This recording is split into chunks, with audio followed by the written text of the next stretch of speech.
நடிகர் விஜயின் பொதுக்கூட்டம் தேதி அறிவிப்பு. ஊர், இடம், நேரம் அறிவிப்பு. காவல்துறை அனுமதிக்காக கடிதம் வழங்கப்பட்ட நிலையில் அனுமதி கிடைத்து விடலாம் என தெரிய வருகிறது. தமிழக வெற்றி கழகத்தின் தலைவர் நடிகர் விஜய் கடந்த முறை வேலூரில் பிரச்சாரத்தில் ஈடுபட்டார். அங்கு மதியம் 12 மணி முதல் 3 மணிக்குள் பேச வேண்டிய சூழலில் 51 நிபந்தனைகள் விதிக்கப்பட்டது.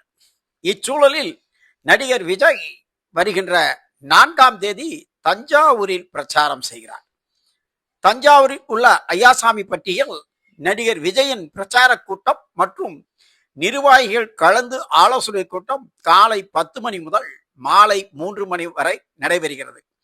எனவே அங்கு பொதுக்கூட்டம் நடத்தப்படுமா என்பதை காவல்துறை அனுமதியை பொறுத்தே விஜய் முடிவு செய்வார் என தெரிய வருகிறது. தஞ்சையில் விஜய் 4ஆம் தேதி